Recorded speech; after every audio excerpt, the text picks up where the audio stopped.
존경하는 이주영 부의장님을 비롯한 선배 동료 의원님 여러분, 충남 아산 출신 미래통합당 이명수 의원입니다. 국민의 대표로서 이 단상에 몇 차례 올라왔었습니다만 지금처럼 참담한 심정을 갖기도 드문 일이었습니다. 우선 전국 각지에서 자신을 던져서 코로나19에 맞서고 있는 많은 의료진과 공무원, 자원봉사자 여러분의 노고에 격려와 박수를 보냅니다. 대구 경북을 비롯한 시민들의 침착한 대응과 전국에서 응원해 주시는 많은 분들이 위기 극복의 용기를 불어넣어주고 있습니다. 세계적인 봉준호 감독의 영화 설국열차는 희생과 죽음 속에서도 희망을 향해 달려갔습니다만 현 정부의 코로나 열차는 불안과 공포의 터널 속으로 달려가고 있는 듯합니다. 진정한 리더의 가치와 정부의 능력은 위기 상황에서 발휘될 수 있습니다. 국정에 관한 올바른 리스크인식과 관리가 얼마나 중요한가는 우리 역사와 세계사 속에서 얼마든지 교훈을 찾을 수 있습니다. 그럼에도 이번 코로나 비상사태는 초기부터 정부의 무능과 안이하고 부실한 대응에서 비롯되었다는 점을 분명히 적시하면서 이 난국, 이 비상상황을 극복하기 위해서는 전례없는 수준의 실질적이고 신속한 긴급조치가 절실하다는 말씀부터 드립니다. 지금 국무총리께서 대구 현장에서 많은 노고가 있고 또 주무부처인 보건복지부 장관도 이 자리에 못 나온 점 충분히 이해가 됩니다만 문제는 총리께서 현장에서 발벗고 뛰어도 컨트롤 타워 역할이 안 되고 있고 제대로 수습의 실마리가 풀리지 않고 있다는 점이 문제입니다. 보건복지부 차관께 질문을 드리겠습니다.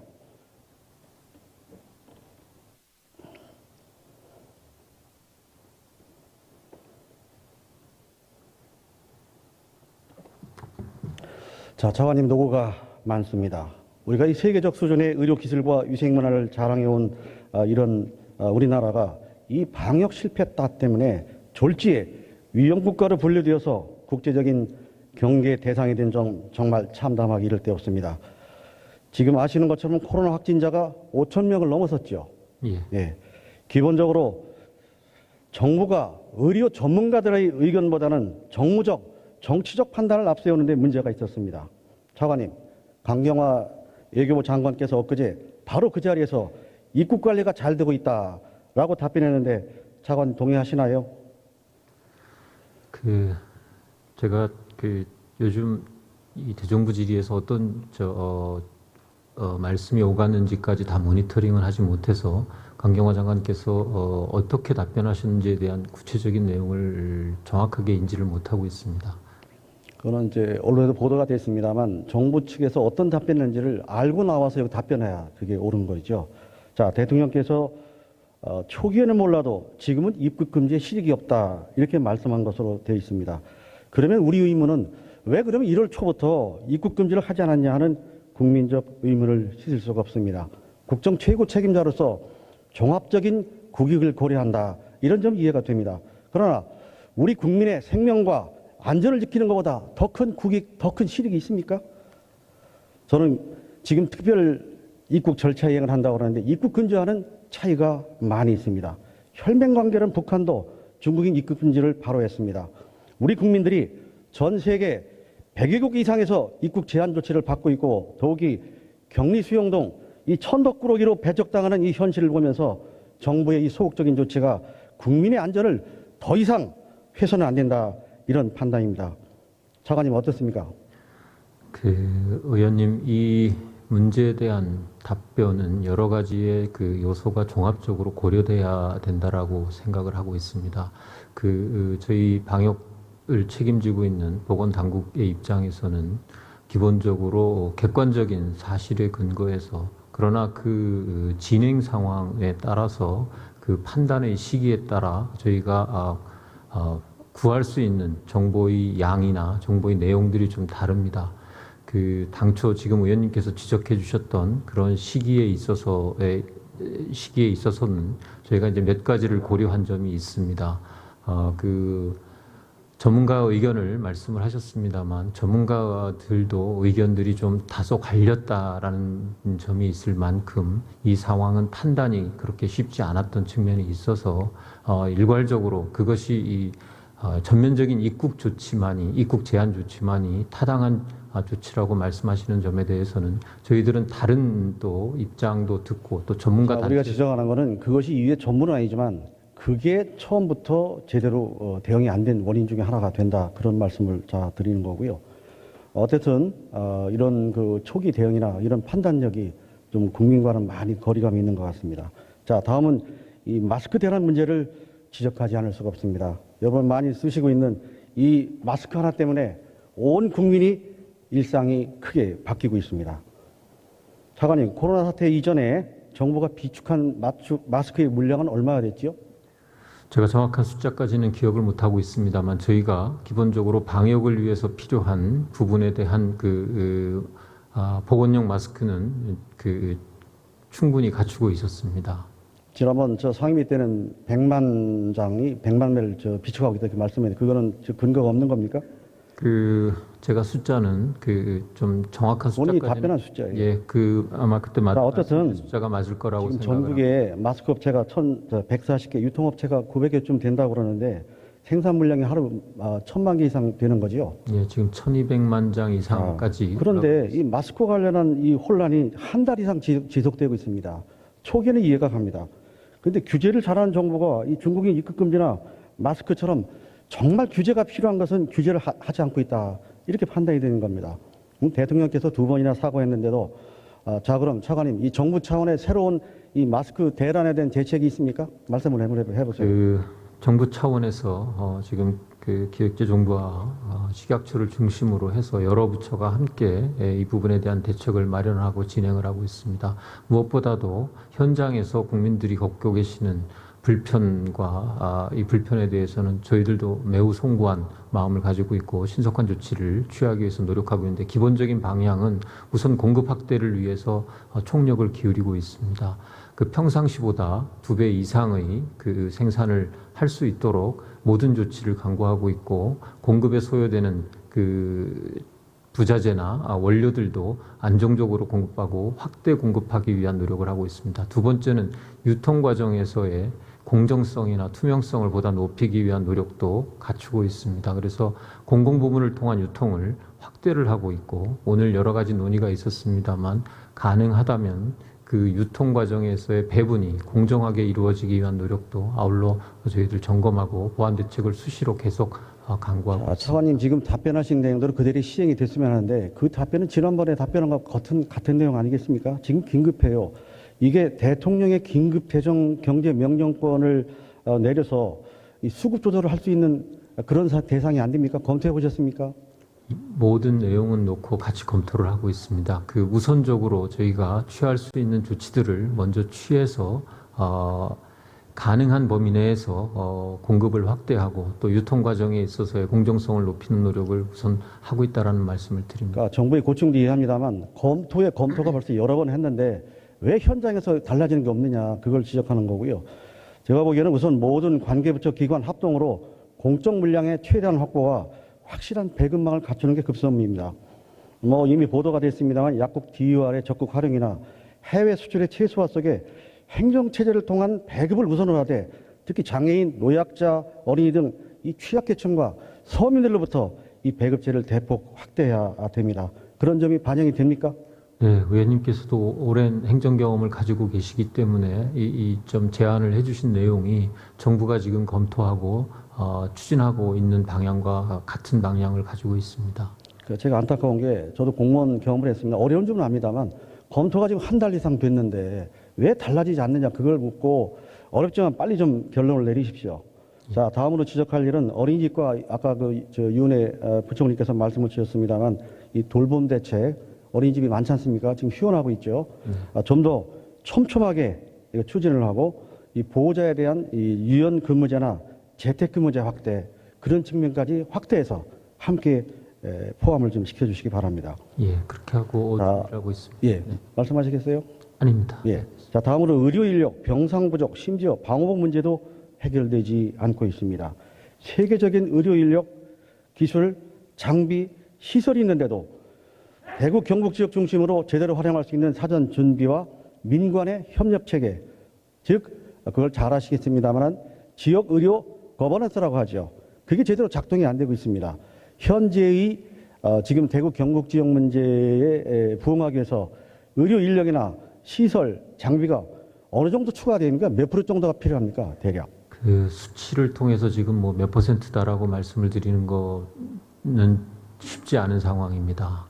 다만 환자 이동 늘어나니까. 네, 환자의 증가 속도가 지금 워낙 저희가 예상치 못했던 수준, 그리고 이러한 특히 대구에서의 증가 속도는 중국에서도 경험하지 못했던 증가 속도입니다. 이렇게 빠르게 증가를 하고 있기 때문에 우선적으로는 몇 가지 변화를 가졌습니다. 검사와 또 치료에 필요한 의료 역량을 투자하는 데 있어서 우선순위에 대한 변경을 가져왔습니다. 그래서 위험도가 높은 분들부터 우선적으로 검사를 하고 그렇게 확진된 환자들에 대해서는 중증도 평가를 거쳐서 중증의 환자부터 입원 치료를 받을 수 있도록 하고, 위중한 환자에 대해서는 상급병원에서 보다 치료를 제대로 받을 수 있도록 하되, 경증 환자들에 대해서는 관찰과 모니터링 체계를 갖춰서 유사시에 악화되는 것을 방지하는 이런 피해 최소화의 전략을 구축하고, 이러한 전략으로 지금 자원들을 배치하고 있습니다. 예. 이런 것들이 사전에 감염병 예방은 미리 준비하게 되어 있습니다. 소위 미리 준비한 매뉴얼이나 시나리오보다 예상을 뛰어넘는 겁니까? 네, 몇 가지 면에서 이 코로나19는 기존 저희가 경험했었던, 그리고 통상적으로 준비했었던 양상을 벗어나는 모습을 보이고 있는 것은 사실입니다. 가장 큰 특징 중에 하나가 전파 속도에 있어서입니다. 아까 중국의 예를 벗어난다라고 말씀도 드렸습니다만, 대구 지역에서의 특히 확진자 증가 속도는 특정 종교 집단을 매개로 해서 확산되고 있는 것이 주 원인입니다만, 그 전파의 양상이 워낙 광범위하고 빠른 속도로 번지고 있는 측면을 보이고 있습니다. 자, 차관님 고생하시는데, 현재 준비된 그런 시나리오나 판단력, 이 속도로는 이 비상사태 극복하기 어렵습니다. 관련 규정과 매뉴얼, 이것만 고집해서는 안 됩니다. 정말 이게 기사 여러 번 봤습니다만, 병실 입원을 못해서 대기 중인 그런 우리 국민이 사망하고 있고, 자가격리 중에 문제가 되는 분들은 차라리 격리 치료가 가능한 그런 격리 병상이나 격리 시설로 옮겨야 됩니다만, 그게 준비가 안 돼 있다. 그래서 이렇게 대기하고 있다는 거, 이 정말 안타까운 일이고, 왜 우리가 사전에 준비한다고 했는데도 이 준비가 제대로 현장에서 이루어지지 않고 있느냐, 그걸 지적하고 싶습니다. 정말 국민을 더 이상 불안하게 만들지 말아야 한다는 의지하고, 국민의 불안을 최선을 다해서 해소해야 한다는 것은 별개의 일입니다. 지금이라도 긴급한 의료 인력, 병실, 장비 확충을 정말 기존의 어떤 규정이나 기준을 벗어나는 그런 비상사태로서의 어떤 확충을 서둘러야 됩니다. 그렇게 하시겠습니까? 예. 지금 저희가 동원할 수 있는 모든 수단을 모든 부처와 지자체가 함께 노력을 해서 강구를 하고 조치를 취하고 있습니다. 저는 근본적으로 평소 정부가 복지 업무에 치중하다 보니까 보건 분야에 소홀히 하는 탓이 크다고 봅니다. 현재 감염병 예방법 제4조에는 국가의 책무로 각종 해야 할 일과 대책들이 다 열거되어 있습니다. 과연 그걸 주대로 준비했느냐? 제가 자료를 요구했습니다만 자료가 잘 오지 않고 있어서 준비가 안 된 걸로 보여집니다. 작년 11일부터 우한 코로나 바이러스 감염병이 시작됐다고 했는데, 우리 정부는 확진자가 발생한 12월 31일 처음 이 사태를 알았다는 이런 답변을 들었습니다. 이런 일들을 미리 챙겨보고 11월, 12월 우리가 중국 대사관에 우리가 나가 있죠. 복지부에서도. 복지부에서는 나가 있지 않습니다. 자, 그러면 미리 챙겨보고 이런 예측하고 대비하는 그런 관리자가 있었어야 됩니다. 지금 청와대, 총리실, 복지부 장차관의 일까지 보건의료 전문가는 전혀 없습니다. 조직, 인사, 예산 등 실권이 없는 질병관리본부장 바로 밑에 있는 3위 간부직위가 모두 전문 의료직이 아닌 행정직으로 보임되어 있습니다. 상위에서 여러 번 얘기했는데 이제라도 보건의료 분야 제2차관제, 청와대에 보건의료정책비서관 설치를 서둘러야 된다, 이렇게 얘기를 하고요. 질병관리본부를 실질적인 청단위 승격 등 이런 게 필요하다 여러 번 얘기를 했는데, 이 필요성이 이번에 입증이 됐습니까? 질병관리 분야에 대한 기능과 역할을 강조할 수 있는 또 강화할 수 있는 실질적인 조직의 강화 방안, 기능의 보강이 필요하다는 점에 대해서는 적극 동의합니다. 예. 또 하나는 메르스 때 지난번에 같이 우리가 고민하고 고생했잖아요. 그 후속 조치가 제대로 되지 않고 있습니다. 여러 가지 그 일들이 있는데 제대로 안 돼 있습니다. 이 장기적인 의료자원 변배 전략, 국가 전염병 관리 체계 근본적인 대전환, 아까 말씀한 대로 답변한 것들, 그런 게 지금 당장은 할 수 없겠습니다만 앞으로 사태 수습 후에 반드시 챙기고 후속 조치를 철저를 해 주시기 바랍니다. 네, 그리하도록 하겠습니다. 다음으로 코로나 사태 관련 경제 전반에 미치는 영향을 제가 좀 말씀을 드리겠습니다. 이 요즘에 자영업자 소상공인들 살려달라, 살게 달라고 간곡한 호소를 계속하고 있습니다. 정부의 각종 금융 세제 지원 아직 거리가 멉니다. 금융 지원 신청한 지 한 달이 넘었는데 아무나 연락이 없다고 합니다. 한마디로 그림의 떡이 되고 있습니다. 대통령께서 말씀하신 대로 비상수단을 써서라도 과감한 긴급 조치를 해줘야 합니다. 여행, 숙박업계, 택시 운전사 고사 직전에 몰리는 계층이 많습니다. 제가 오늘 택시를 탔는데 택시 운전사가 손님이 없어서 산악금을 못 채우는데 개인적으로 물어내야 된다. 이런 한숨 소리를 제가 들었습니다. 산악금 조정, 여러 가지 택시 운행 여건 문제, 이 정부가 나서야 되지 않겠습니까? 정부가 이럴 때 나서야 하고 이럴 때 힘이 돼줘야 됩니다. 또 시장에서 하루 먹고 사는 분들, 일용직, 가정판매원들, 이분들의 속도 까맣게 타들어가고 있습니다. 다양한 부분의 국민생활 불편과 고통에 대한 맞춤형 복지적 대응도 절실한 시기입니다. 이거는 복지부 차관의 소관은 아니겠습니다만 이하래 총리께서 안 나오셨기 때문에 중앙재난안전대책본부에 적극 제기하고 이 경제적 영향 최소화 조치를 촉구해 주십시오. 예, 중대본 차원에서 관련된 내용들을 논의하고 또 이 문제는 경제부총리를 중심으로 해서 관련된 경제 활성화 내지는 그 피해를 입은 각계의 그 국민분들에 대한 지원을 강구하고 있습니다. 그리고 특히 취약계층을 중심으로 해서 저희 보건복지부는 이번 추경 예산에 반영을 했고 다른 부분에 있어서도 경제 활성화를 위한 재원을 이번에 예산에 반영을 했습니다. 국회 심의 시 적극 논의하도록 하겠습니다. 지금 추경 예산안 말씀하셨는데 지금 우리가 예비비 뭐 또 재해 대책 기금 많지 않습니까? 그런 것부터 우선 집행하도록 해야 되는데 그런 부분에 대한 집행이 좀 잘 이루어지지 않고 있는 것 같아요. 그것도 한번 챙겨봐 주십시오. 네, 긴급한 부분은 우선 예비비나 재난기금 등을 통해서 우선적으로 활용하고 있다는 말씀을 드리고요. 추경 이후에도 아마 추가적으로 소요되는 부분에 있어서는 예비비에 대한 집행 필요성을 정부 내에서 계속 논의하고 있습니다. 네.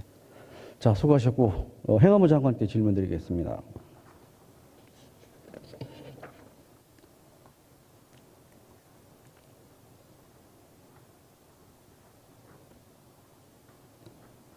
예, 노고가 많으시죠? 예. 국무회의 주관부처가 행안부죠? 절차를 좀 하는. 그게 주관부처가 행안부입니다. 저도 행안부에 근무했는데 맞습니다. 예, 절차. 자, 이 국무회의에서 코로나 바이러스 관련 첫 논의가 있었던 시기는 언제쯤 되나요? 이 부분에 관해서 코로나19에 관해서 국무회의에서 논의했던 시기가 언제쯤으로 기억하고 계세요? 글쎄요, 제가 정확하게 지금 기억이 안 나는데 문제 됐을 때 바로 이런 논의를 있었던 것 같은데. 저는 좀 늦었다 이렇게 보고 있고요. 국무회의라는 것은 말 그대로 우리 국가 정책 결정의 최고의 기관 아니겠습니까? 이게 진작 이게 논의가 되고 돼야 되는데 물론 주무장관은 보건복지부 장관입니다만 그런 아쉬움을 가지고 우선 말씀을 드리고요. 이 방역 실패에 대해서 사과할 장관은 낙관론을 펼치고 다른 부처 장관이 사과했다라고 하는데 진용 장관님을 말씀하는 것 같습니다. 정부 대응이 성공적이지 못한 부분이 다 이런 답변을 그 자리에 하셨는데 어떤 부분인가 좀 말씀하실 수 있습니까? 어떤 점을 정부가 잘못했다, 성공적이지 못하다, 어떤 부분입니까?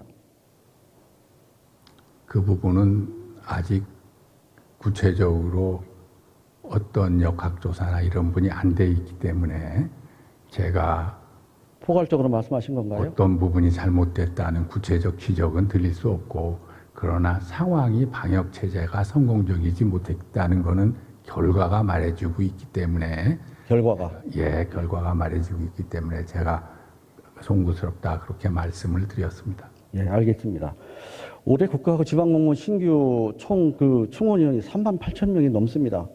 올해. 예. 그런데 이번 코로나 사태를 보면서 정말 중요한 역할을 해야 할 역학조사가 나시잖아요. 이 증원은 작년하고 올해 한 명도 없어요. 특별히 그런 부분에 대해서 앞으로 어떻게 챙기겠다는가 말씀하실 수 있습니까? 역학조사관을 늘려야 된다는 건 이번에 더 느끼게 됐고요. 역학조사관을 안 늘리는 건 아니고 조금씩 늘렸는데 아마 그 정원을 채우지도 못했던 것 같습니다. 43명 정원에 뭐 33명 이렇게 그건 역학조사관의 대우가 아직 미치지 못해서 그런 거 아닌가 싶고 일단은 복지부의 역학조사관도 지금 100명 이상으로 다시 늘렸고 복지부에서는 한 130명 정도를 요청해서 저희가 상당히 긍정적으로 지금 검토하고 있습니다. 그러나 이제 그 대우가 돼야 되니까 지자체에서도 뭐 상당히 대우를 좀 파격적으로 올려서 역학조사관을 확충하려고 계획을 세우고 있다고 들었습니다. 예, 좀 제가 지적하고 싶은 것은 이렇게 사태가 벌어지면 중요하다, 증언에 해놓고 사태가 끝나면 아무도 챙기지 않는다는 것. 그게 문제이고요. 다른 얘기입니다만은 가장 고생하는 분들 중 하나인 우편 집배원 충원이 전혀 빠져 있어요. 올해 계획. 그런 특별한 고려하도록 하겠습니다. 저희가. 예, 고려해 주십시오. 그리고 지난번에 아산 경찰 인재 개발한 격리와 관련해서 현장에 2번씩 오셨죠. 이 장소가 당초 다른지 바꾼 이유는 뭔가요? 저는 그 중앙사고수습본부 회의에 들어간 멤버는 아니었습니다. 그러나 제가 옆에서 이렇게 보고 확대 중수본 회의 들어가서 봤을 때 확정된 장소가 바뀐 건 아니고요. 처음에 2군데를 생각했던 것 같습니다. 그러나 이 장소 선정하는데 제일 어려움이 있었던 거는 이 몇 명이 우한에서 오실지를 몰라서 처음에 한 150분 오신다고 생각했다가 한 500분 정도 생각을 했다가 그때쯤 이제 장소를 좀 이렇게 선정을 하는데 여기하고 우리 이 의원님도 아시다시피 이제 그 천안의 우정연수원이랄까 뭐 청소년 수련관이랄까 정도면 되겠다 이렇게 생각을 했던 것 같습니다. 그렇게 판단을 했고 그런데 저희가 결정을 해야 될 순간에 통보받은 그 교민의 수가 제가 기억하기로는 702명으로 물론 오실 땐 더 왔습니다만은 702명으로 통지를 받아서 702명이 오면은 그 두간 기간 가지고는 1인 1실로 해당이 안 되기 때문에 장소가 훨씬 더 많은 그 아산의 경찰 인재개발원으로 결정을 했던 것 같습니다. 그래서 결정한 게 바꾼 게 아니고 그렇게 후보로 하고 있다가 숫자가 늘어났기 때문에 다시 다른 지역 연수원으로 선정을 한 것으로 알고 있습니다. 장관님, 그 부분은 제가 직접 복지부 장관한테 했고 복지부는 행안부에서 했다, 행안부는 청와대에서 했다, 청와대 수석하고 직접 통화를 했는데 지금 말씀하신 이유와는 좀 다른데요. 그걸 결정은 중수본 회의에서 했습니다. 청와대에서 직접 얘기를 들었습니다. 예. 제가 다시 말씀드리는 건 다시는 이런 일이 있어서는 안 된다는 겁니다. 사전에 주민협의와 이 요구를 하면 얼마든지 동의를 구할 수 있는데 이렇게 갑자기 몇 시간에 통보를 해서 밀고 들어오는 이런 일방적인 행정은 안 된다는 걸 말씀을 드리고요. 다시는 그런 일이 없도록 급했기 때문에. 그리고 지난번에 주민하고 협의했던 좀 여러 가지 몇 가지 뭐 경찰병원 문제 사고를 했는데 지금 우리 주민들은 지금도 기억을 하고 있습니다. 후속 조치를 좀 챙겨주십시오. 어떤 부분 지난번에 지역협력사업 주민들하고 대화했던 저희가 그때 많이 받았고요. 주민 요망사항을 이제 뭐 충분히 그 검토를 하도록. 지금 이 시기에 그걸 다시 뭐 당장 하라 그런 말씀이 아니라 그냥 앞으로 한 번에 행사로 지나가서는 안 된다. 저희들이 뭐 충분히 검토하겠다 이렇게 약속을 했기 때문에. 자, 들어가십시오. 수고하셨습니다.